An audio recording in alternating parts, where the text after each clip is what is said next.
Hello students, good morning.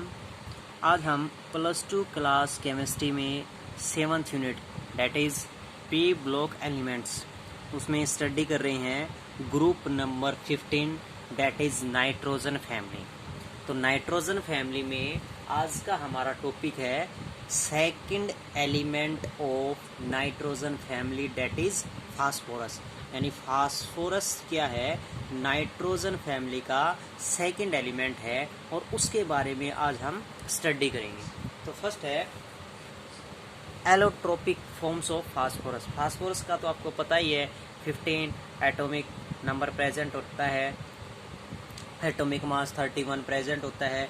तो different allotropic forms of phosphorus, phosphor की different allotropic forms होती हैं और डिफरेंट एलोट्रोप्स कितने प्रेजेंट होते हैं फास्फोरस के? 3 एलोट्रोप्स प्रेजेंट होते हैं, that is white phosphorus, red phosphorus and black phosphorus. First है वाइट फास्फोरस। वाइट फास्फोरस क्या होता है, किस तरीके से प्रिपेयर होता है? It is obtained when phosphate rock is heated with coke and sand in an electric furnace at 37 kelvin temperature. जब फास्फेट रॉक्स को हीट किया जाता है किसकी प्रेजेंस में? With coke and sand in the electric furnace at temperature 1773 kelvin temperature पर जब उसको हीट किया जाता है तो क्या प्रिपेयर होता है? White phosphorus, that is CA3PO4 plus SiO2। ये क्या है आपके पास? कोक पार्टिकल प्रेजेंट होते हैं, कैल्शियम। ये क्या आपके पास? सिलिकॉन ऑक्साइड प्रेजेंट होते हैं। 1773 केल्विन टेम्परेचर पर जब इसको हीट किया जाता है तो कैल्शियम सिलिकेट प्रेजेंट होते हैं और P4O10। इसी प्रकार इस P4O10 को ऑक्सीजन की प्रेजेंस में, किसमें? ऑक्सीजन की प्रेजेंस में दोबारा से हीट किया जाएगा तो क्या प्रेजेंट होंगे? ऑक्सीजन की प्रेजेंस में दोबारा से हीट किया जाएगा तो क्या होगा? प्लस P4 प्लस 5O2 आपके पास क्या हो जाएंगे? रिलीज हो जाएंगे। 10O2 ऑक्सीजन रिलीज हो जाएगी। अगर सट्रैक्सर की बात की जाए तो सट्रैक्सर क्या होगा? It exists as P4 unit the 4sp3 hybridise phosphorus atoms lies at the corner of the regular tetrahedron with angles क्या रहेगा? PPP 60 degree. और सभी फास्फोरस में एंगल क्या रहेगा? 60 डिग्री एंगल प्रेजेंट रहेगा। जैसे एंगल्स की बात की जाए तो एंगल किस प्रकार प्रेजेंट होगा? P4 फास्फोरस प्रेजेंट है first, second, third and fourth. क्या सट्रैक्सर में रहेगा? एंगल रहेगा 60 डिग्री। करैक्टरिस्टिक्स की बात की जाए तो करैक्टरिस्टिक्स क्या होंगे? It is soft, translucent, waxy white, solid garlic colour and cut with knife. इसको इजीली चाकू से काटा जा सकता है। इट इज़ वेरी पॉइजनस, यह बहुत जहरीला होता है। Melting and boiling phosphorus are quite low. Melting और बॉइलिंग पॉइंट फास्फोरस के क्या होते हैं? लो होते हैं। It is insoluble in water, पानी में क्या होता है? इनसोल्युबल होता है। Second one is red phosphorus. Red phosphorus क्या है? It is obtained by heating white phosphorus at 573 kelvin. Red phosphorus white phosphorus को 573 केल्विन टेम्परेचर पर हीट करने से प्रोड्यूस होता है। जैसे हम P4 को 573 केल्विन टेम्परेचर पर प्रोड्यूस करेंगे तो P4 क्या है? रेड फास्फोरस प्रिपेयर होगा। सट्रैक्सर क्या प्रेजेंट हो जाएगा? Like white phosphorus it is also exist in P4 tetrahedral by joining tetrahedral through covalent bond to give the polymeric structures denotes होते हैं। यानी बहुत सारे वाइट फास्फोरस एक दूसरे में कंबाइन होकर रेड फास्फोरस क्रिएट करते हैं। उसके बाद इनकी करैक्टरिस्टिक्स की बात की जाए रेड फास्फोरस की तो it is hard, crystalline, odourless solid with iron grey Laksar. Iron grey Laksar के साथ क्या होता है? सॉलिड, ऑर्डरलेस, क्रिस्टलाइन प्रेजेंट होता है। It is non poisonous in nature, non poisonous होता है। इनसोल्युबल इन वाटर होता है, as well as soluble in ether and alcohol. Alcohol ether में क्या होता है? सोल्यूबल होता है। एज वेल एज इनसोल्युबल होता है। It is stable allotropes of phosphorus at room temperature पर एलोट्रोप्स क्रिएट करते हैं, शो करता है। ब्लैक फास्फोरस क्या होता है? It has 2 forms, black phosphorus के 2 फॉर्म्स होते हैं, alpha black phosphorus and beta black phosphorus. Alpha black phosphorus कैसे क्रिएट होता है? Alpha form when red phosphorus is heated in a sealed tube. जब बंद ट्यूब में 803 केल्विन टेम्परेचर पर रेड फास्फोरस को हीट किया जाता है, 803 केल्विन सील्ड ट्यूब में, तब ब्लैक अल्फा फास्फोरस क्रिएट होते हैं। और बीटा फास्फोरस कब क्रिएट होते हैं? व्हेन वाइट फास्फोरस ऐड, जब वाइट फास्फोरस को 473 केल्विन टेम्परेचर पर हाई प्रेशर के साथ हीट किया जाता है, तो क्या है? बीटा ब्लैक फास्फोरस क्रिएट होते हैं। और टेम्परेचर प्रेशर कितना रखा जाता है?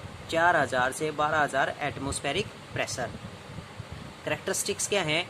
सम कैरेक्टरिस्टिक्स हैं, it has sharp melting point of 860 kelvin, like graphite it is fairly good conductor of electricity का गुड कंडक्टर होता है। It is most stable allotropes of phosphorus and does not burn in air, और air में burn नहीं होता है।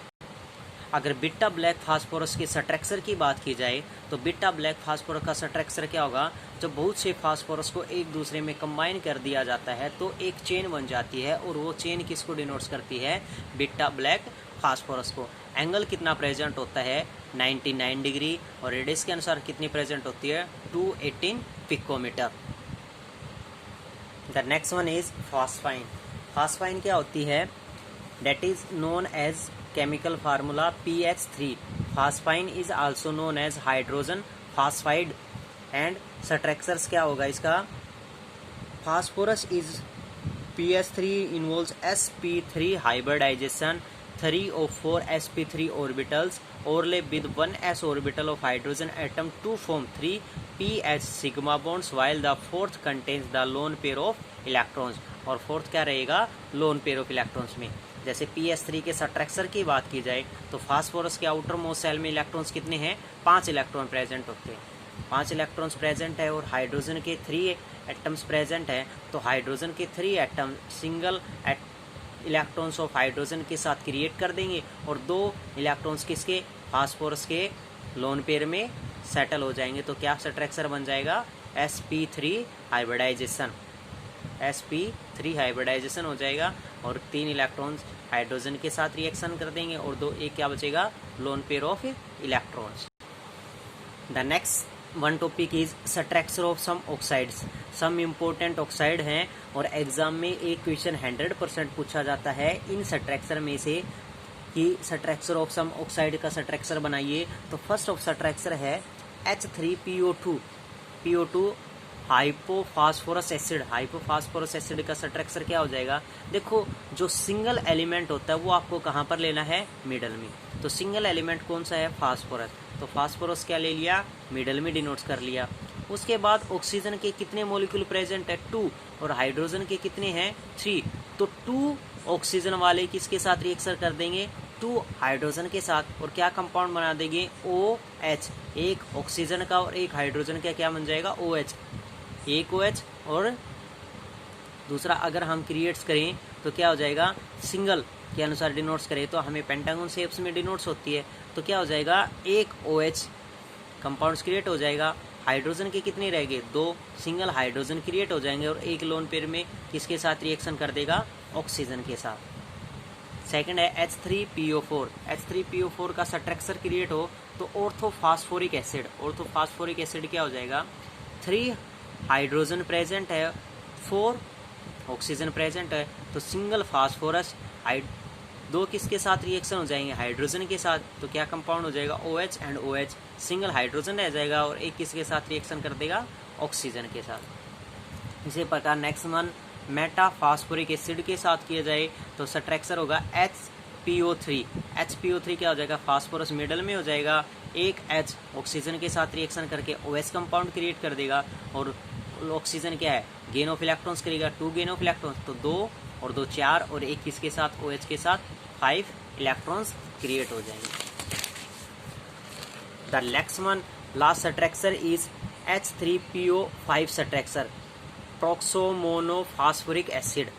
अब देखो यहाँ पर क्या प्रेजेंट है? 5 ऑक्सीजन प्रेजेंट है और 3 हाइड्रोजन। अब 3 हाइड्रोजन प्रेजेंट है, तो 3 हाइड्रोजन 3 ऑक्सीजन के साथ रिएक्शन करके क्या क्रिएट कर देंगे? OH।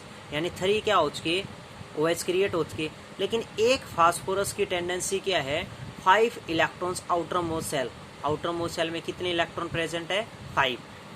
एक OH के साथ, दूसरा OH के साथ, एक ऑक्सीजन के साथ और 2 किसके साथ, नेक्स्ट ऑक्सीजन जो एक बचेगा। तो इलेक्ट्रॉन्स कितने हो चुके, 1 2 3 4 5। अपना 5 के 5 इलेक्ट्रॉन कंप्लीट कर चुका है। लेकिन यहाँ पर जो एक ऑक्सीजन बचता, इसकी टेंडेंसी कंप्लीट नहीं होती है। यहाँ पर एक के साथ शेयरिंग करके ऑक्सीजन के साथ इलेक्ट्रॉन कंप्लीट हो चुके हैं और एक किसके साथ शेयरिंग करके कंपाउंड क्रिएट कर देगा, OH के साथ। तो ये हो जाएगा H3PO5, 3 OH के हो जाएंगे। ऑक्सीजन के कितने बचेंगे, 2। एक डबल बॉन्ड क्रिएट कर देगा ऑक्सीजन और एक क्या क्रिएट करेगा, सिंगल बॉन्ड। तो these are the topics of nitrogen family, group number 15 of nitrogen family.